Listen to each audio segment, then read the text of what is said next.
He was in charge of security as well as one of the military strategies for the battles in Ampang and Rawang. And so he left this place temporarily, and then he came back, changed his name from Chong into Tio. Kalau orang Cina, dia hari Cembeng, dia baru cari kubur. Hari Cembeng, mana dia sembahyang roh-roh ni, malaikat, arwah-arwah malaikat ni sembahyang itu saja.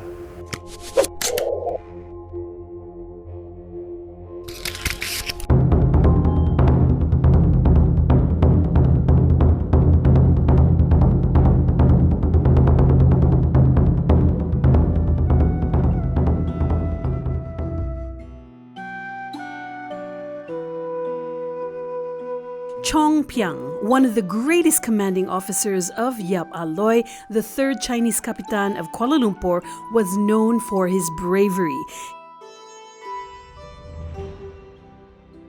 He oversaw security as well as army strategies for the battle in Ampang and Rawang.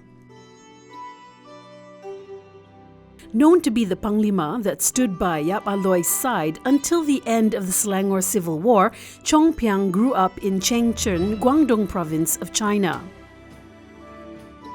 However, at just 20 years of age, Chong Piang and his brother left their hometown in China to embark on a dangerous and long journey by foot to Pulau Gadong Melaka, as he was facing difficulties as a minority among the majority Cantonese community, amongst other issues.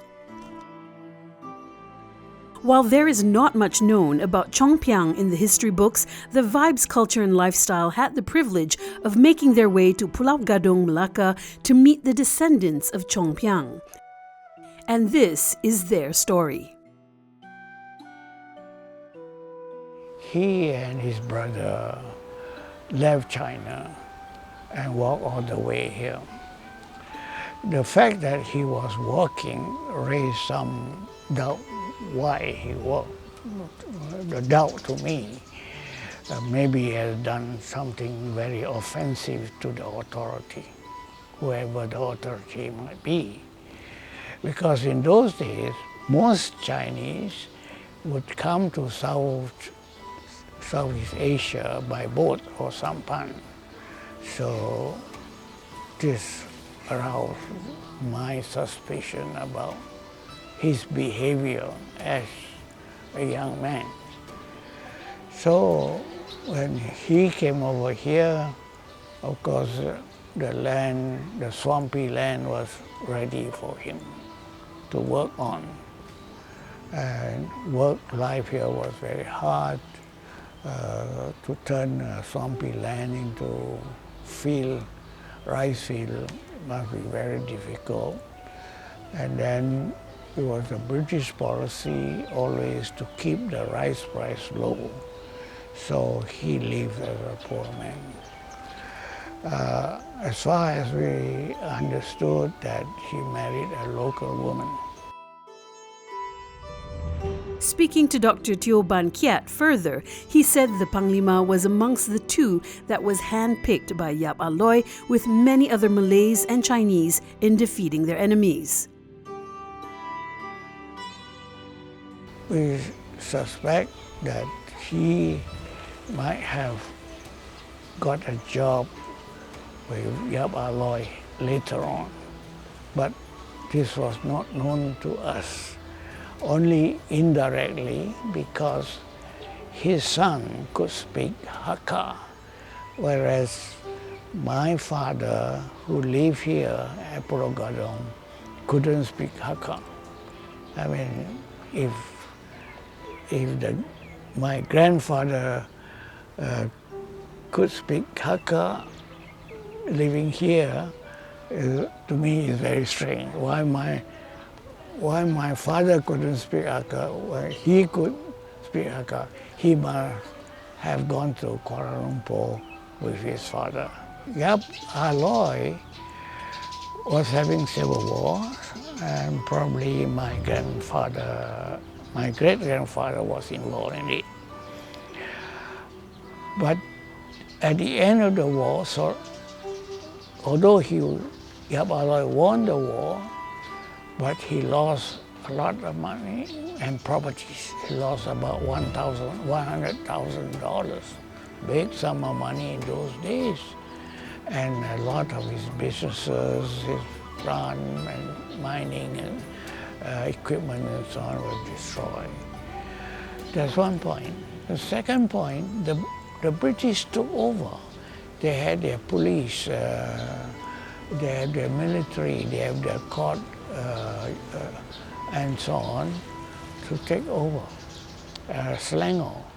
So if my great-grandfather had been working for Yap Ah Loy, he has no more job. He was redundant.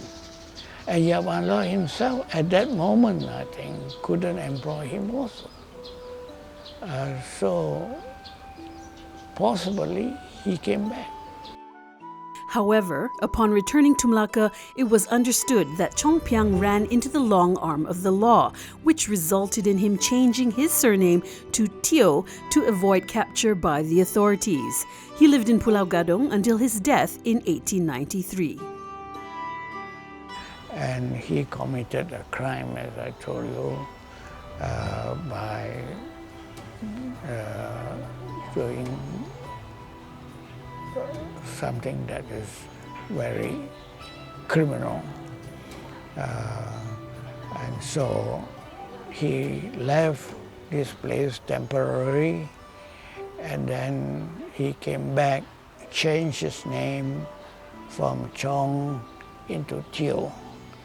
That is why now all his descendants from my father onwards, we have the surname Teo instead of Chong. But this is due to dialect. Chong is under Hakka. Actually, along the father line, we are supposed to be Hakka. Teo is Fujian, but we are not Fujian at all. So this is to avoid being caught for his act. That's all I can say so far.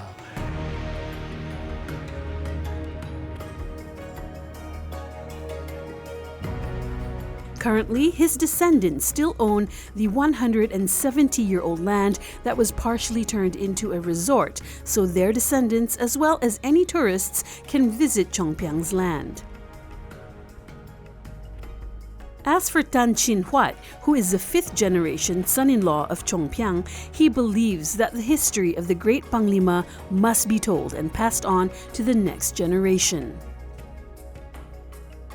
So I feel that as part of the fifth generation's son-in-law, I feel proud of him. So I will try to do the best for this heritage. Heritage Center is when we started to plan to build this, going through a meeting with the Chong Piang descendant committee. So they agreed that Chong Piang heritage is suitable to build in this piece of land.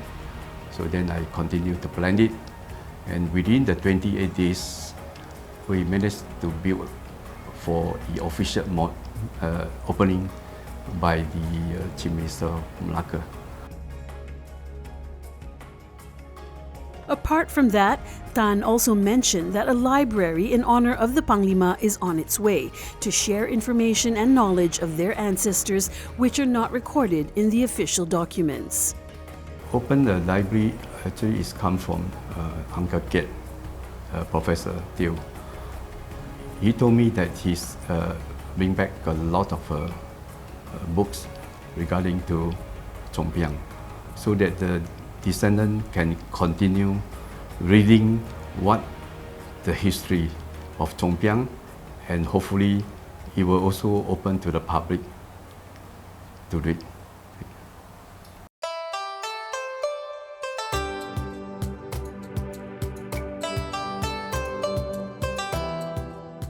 Terence Tang, who is the 6th-generation descendant, expresses that ties between the Chong Piang and Yap Ah Loy clan are still going strong and will remain a strong bond forever.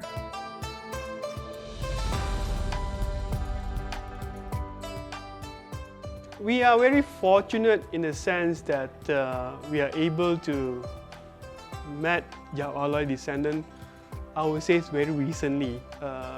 It happens it started from May 2019. Why May 2019 was because we were invited by the Sinsia Temple's community members to visit the Yap Ah Loy grave for commemoration, and from there myself as well as Mr. Tan muster our courage to speak to the descendant and introduce ourselves. Of course, I did mention about I came to meet them, I see them, I came with a message that my grand uncle told me that the family is a Chong Piang descendants who was with Yap Ah Loy. And on that day, when I met the Uncle James was the 4th generation of Yap Ah Loy. He basically light up, his face light up, I can see that.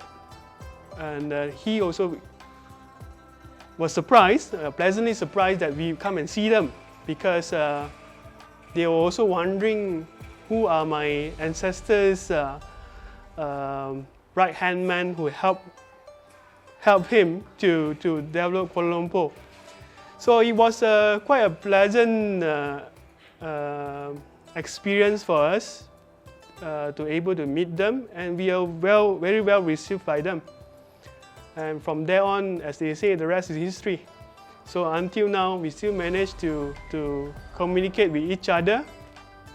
We are quite close, and yeah, I don't see